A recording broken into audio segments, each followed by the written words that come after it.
And I hear this woman's voice in my head that I've never heard before or since. And she simply says, everything is going to be okay. Something happened to me in that airport. It was too powerful for me not to acknowledge. And it was like something switched in my head. And I said, okay, we're doing this. We're going to rehab and I'm getting everything I need out of this. And when I got to rehab, I didn't miss any meetings. I went to extra meetings for military members and first responders. I started working out with a personal trainer. I started changing my diet. I found faith. I started believing in a higher power because I was so committed to getting my life back and being in recovery. So that part of it kind of came easy. The first 32 days I was in rehab, so I didn't have to worry about drinking or drugging. When I first did come home, I literally live across the street from two bars and a liquor store. Like I can throw a rock to them. I can look out my window and see them. And for the first month or so, driving up and down the street and looking at them, I was like, okay, I know they're there. They're probably wondering, where am I? Because I used to go in every day. I was like one of their best customers. They literally would stock up on Fireball whiskey because I drank so much of it every day. Or they would get a certain IPA beer because I drank so much of it. They're probably wondering where I am. Maybe I should just pop my head in there and just say hi. And then I talked myself out of it. And then eventually that did go away. Um, I never really have had the urge to pick up. I've never wanted to. As a matter of fact, it kind of makes me sick to my stomach to think about it. So the first couple months was just driving past the bars and the liquor stores because it's so readily available everywhere. The drug part, I really haven't thought about because I'd have to call people that I don't speak to anymore. And I really don't want to do that ever again. So the alcohol part has been the most difficult for me just because it's everywhere and it's so everybody just they accept it. Right, right. And it's so funny how you said that about the bar, like, oh, maybe I should go see. They're probably wondering. I did that when I quit smoking crack. I was clean for like 6 weeks and I was like, oh, I'm gonna go back to the crack house and show them how good I look. And Yeah, that's a great idea.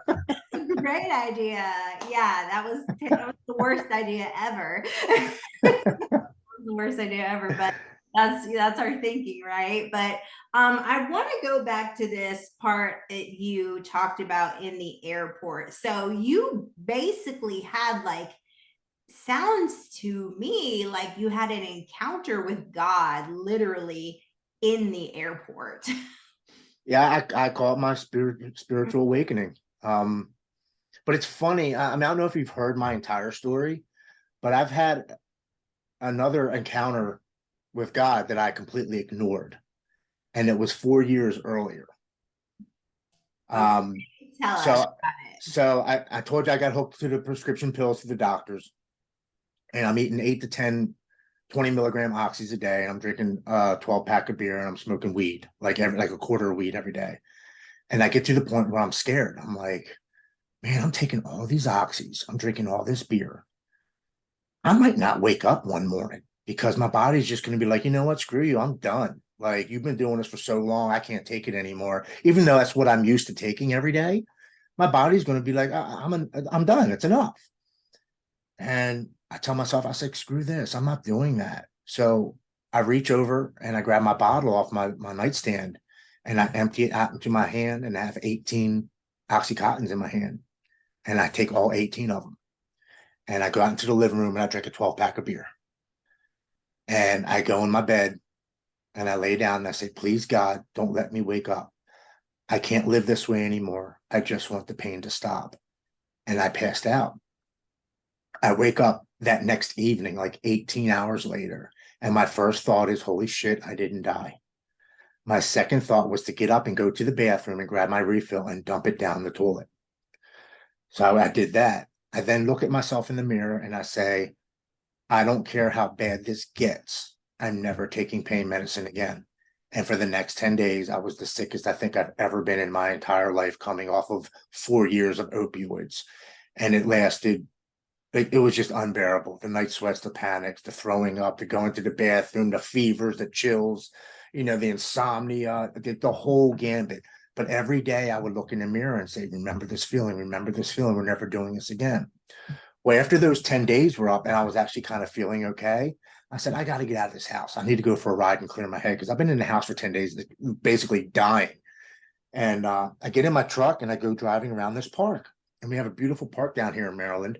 And I'm driving through it and I'm crying. And I'm like, God, why did I live? What is my purpose? Um, if you exist, why have you made me suffer so long and so bad? Like, what did I do to deserve all of this? Like, why am I here? And I'm like, I don't believe there's a God. Like, I'm like totally like have no faith at this point. Because if something so powerful and great loved me, why would he treat me like this? That was my mindset.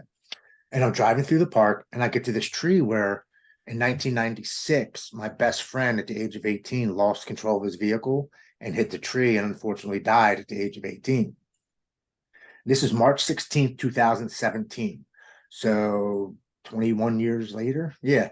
And I get to the tree and I get out of my truck and I go up to the tree and I'm crying. I'm like, Bill, I don't know why I survived. I don't know why I'm here. I don't know my purpose. I just need a sign that I'm not alone, that there's something else out there because I truly don't believe that there's a higher power that loves me that would make me suffer like this. I just need a sign that I'm not alone. Please, I just need something. And I get in my truck and I go to leave the park. And as I'm driving, I'm kind of like, I'm crying and snotting and stuff. So I pull over to the side of the road, but I don't pull over on the right-hand side of the road as I'm driving out. I pull over on the wrong side of the road facing oncoming traffic. And I'm sitting there wiping my snot and wiping my tears. And this car pulls up in front of me. And we're hood to hood because I'm on the wrong side of the road. He's actually on the right side. And I see this man get out of his vehicle and he opens the back door and he grabs his dog. He's about to walk across the street and go where the water is and walk his dog. And I'm looking at this man. I'm like, man, he looks familiar. Like, I know him. And then all of a sudden it dawns on me. It was my best friend who died in 1996. It was his father. I haven't seen this man for 21 years since the day of my best friend's funeral. And I get out and I go, Mr. Bill, is that you? And he looks at me and says, Timmy, is that you? I said, yeah. He goes, what's wrong? And I fall to the curb and I start crying. I'm like, I'm an alcoholic. I'm an addict. I don't know why I'm here. And he walks over to me and he puts his hand on my shoulder and he says, Timmy, I'm not supposed to be here this morning. I'm supposed to be in South Carolina at a family reunion trip. I was supposed to leave at 6 a.m. this morning. My bags are packed in my truck.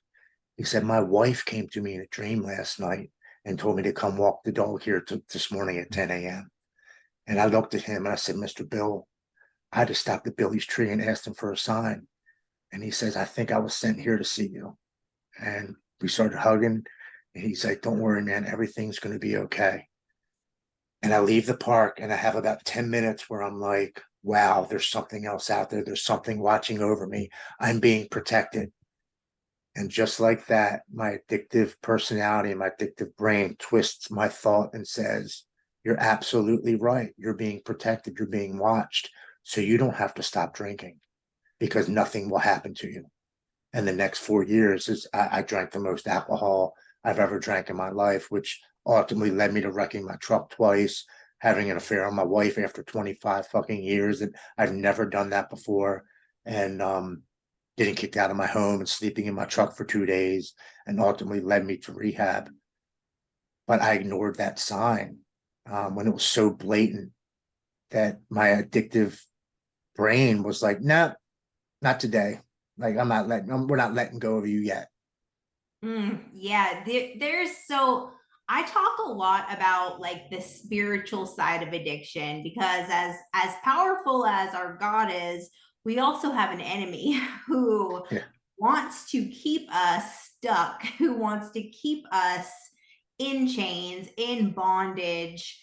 And a lot of the people, like in my experience, they have seen things like it's like when your addiction is there, it kind of like lifts the veil into like the spiritual realm and like causes like supernatural things, whether you see it on the good side, whether it's on the bad side. It's like there's literally a war going on over you.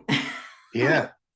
That's what it felt like. It's like it's literally like the devil saying, I gotta hold on just a little bit longer. I see you slipping away from me, and I can't let that happen just yet. I gotta try to suck you back in one more time. And I think that's exactly what happened the day I went to rehab. Is my addiction was like, he's going and he's going to get healthy. I got to try it one more time. Let's take him to the basement and try to take him away before he's actually gone, and we can't do anything about it. Right, exactly. Because that is the only thing the enemy is here is to steal, kill, and destroy. And so Absolutely. it is just such amazing. You have such an amazing testimony. And I love your passion for health and wellness, because I myself also am huge health and wellness. I feel like when you come into recovery, you kind of have to, it's like we didn't come into recovery to not be healthy, right? And to not Right. take care of ourselves and things like that. So getting into that stuff, and also your passion for vets is amazing too. What kind of stuff do you have going on as of now? I'm working with two nonprofits, Love and Light to the World.org, which is the Rockstar Testimony, and we bring awareness to mental health and addiction. And then I work with the Overwatch Collective, which is founded by two Marines. And what we do is we bring awareness to the veterans and first responders, EMT, fire, and police on mental health and suicide prevention, and also their spouses, because that line of work, military veterans and first responders, they see so much trauma in their field of work that normal people don't see every day. I mean, it's not normal to see people crushed up in cars. It's not normal to see people on fire. It's not normal to see people getting blown up. It's not normal things. And we process that differently. And a lot of veterans and first responders end up choosing addiction because they don't want to remember what they've seen. And by doing that, unfortunately, a lot of them take their own lives. And it's a pandemic of first responders and military veterans that commit suicide. So I work hand in hand with them. I went to California 3 months ago and I spoke at their fundraiser in front of 240 people. I was so nervous. It was my biggest event, and you could have heard a pin drop when I was talking. But I actually did pretty damn good. And the response I had after getting off a stage, like 3, 4 tour combat vets coming up to me in tears, saying, "I know that feeling. Where I just wanted that pain to stop. Thank you so much for sharing your story. I know I'm stronger." Like, just people coming up to me out of the blue that I never thought imagined, and we ended up raising $65,000 to get people into treatment and help, and their spouses, even if it's just in to see the doctors. Some people actually get into treatment for 30 days, and they continue to raise awareness and money the entire year. So I'm working with them. That's really, really awesome. I'm going back to California next year to do the same thing. And I'm trying to do a little bit something here on the East Coast, because they're out in California. So hopefully maybe by this spring that I can bring them out here and we can talk to the first responders and veterans on this side of the country. Yes, absolutely. That is so awesome. I feel like, especially, I'm thinking just like in my mind, being a first responder, being in the military, being police, you're taught to have such like a hard exterior and not showing your emotions, and not, being honest about what's really going on inside of you, right? So like you being that person, to the first person, to like open your mouth and say it's okay to talk about how we're feeling, it's okay to not feel okay, and it's okay, that we have these emotions, and this stuff is traumatic. Like, we don't have to just be hard, and you just like saw somebody die, like that's crazy. You know what I mean? But like, Right. I feel like it's so I don't know if this is the right word, like programmed, right? Like they're You're programmed. You absolutely are. I mean, it's part of the job. That's it. Get over it. Suck it up. yeah. Move on to the next job, because it's going to happen again. Just let it go. And I think I get a good response is because the way I look, the way I present myself. I was in the military. I'm a former fighter. I lift weights. I'm in good shape. Like I look as somebody would say. Like yesterday, a guy at the gym came up to me and he said, "Excuse me." I was like, "Yeah, young kid, like in his 20s." He said, "Man, you look really intimidating standing there lifting the weights." And I was like, "Oh, buddy, no, man." I was like, "No." I said, "I'm just focused." He said, "I just wanted to let you know, man, you look really intimidating." I'm like, "No, buddy." I was like, "What's your name?" He's like, "My name's Caleb." I was like, "How you doing?" "I'm Tim." I said, and we got to talking for like 5 minutes. But that's what I hear. I don't look as if I'm a crier or somebody's in touch with my feelings. And I think that resonates with people in the military and first responders, because there's like, wait a second, this guy cries, this guy tried to kill himself, like he's talking about it. You know, a Mhm. lot of people don't want to talk about it because they're ashamed or embarrassed. Exactly. Yes. That's what I'm saying. To have, like, for you to be this person, this voice to step out and say, yeah, this did happen, but and it's okay. And we can recover. And there's more of us. And here's some resources where we can Yeah. help even more people. So that's just like, that is just bravery and courageous and, so needed in this day and age for sure. Is there anything that you would like to say where maybe where people could find your story, where people can follow you, where people can like donate to the ministries you're working with? Yeah, my main page is Instagram at TLodgin, and the nonprofits are at the Overwatch Collective or at Rockstar Testimony. And they're nonprofits. Everything's free, but they do take donations to help people. And my page is completely open. If anybody messages me or reaches out to me, I answer everybody that answers me, like that have a question. I've been speaking to people all over the world for the last couple of months, which is truly humbling. And they'll just say, "I'm having a hard day. What's your opinion?" Or "I got 6 days sober. How'd you do it?" And I try to help them I don't try, I do. Every time they message me, I answer them back. And then I make sure I follow up with them in like a week or two. "Hey, how are you doing?" And they're surprised that I message them back. Is like, "I can't believe you messaged me back. Thank you so much. You know how much that means to me." It gives them more motivation. And a lot of these people, they just need somebody to say, "I believe in you and I'm proud of you." Those two words, they really make a big difference. "I'm proud of you. I believe in you." People are like, "Well, thank you for saying that. I needed to hear that today." Some people just need that connection with people, you know? Absolutely, absolutely. I get it. Like the encouragement, and for people like you and I who are encouraging people all the time, we need encouragement sometimes too, right? So it is Well, I not. think we encourage each other because you're killing it at the gym. You're doing an awesome job. I'm proud of you. That's so good. Thank you. Thank you. I just got done with my first cut. I did a 4-week cut. I lost 8 pounds and went down a whole pant size. Nice. Yeah. So pretty excited. I'm about to go back into lifting heavier weight now, but yeah, it was my first cut. So I was pretty excited. I was pretty impressed with myself. Yeah, see what we can accomplish when we put our damn mind to it. It's Yeah. amazing. Seriously. Yeah. Well, thank you so much, Jim. It's been awesome reconnecting with you. And Yes. there's I've got some stuff going on. There's an organization I'm going to be working with here. It's called Mission 6, and they work same vet suicide military. So I'm going to send you over their information. They're a new up and coming nonprofit. Okay. So I'm going to be doing a video collaboration with them in like 2 weeks. So I'll make sure that I hook you up with them. So Yes. yeah. So Absolutely. I'd like to see what they're doing. If I can help out in any way, you guys let me know. I'd be more than happy to help out, whatever I can do. awesome. Awesome. Well, thank you so much for doing this. And send me you can send me some pictures over. Okay. Like um maybe do you have any before pictures? I do. I have a really bad one I just found the other day. Like it's awful.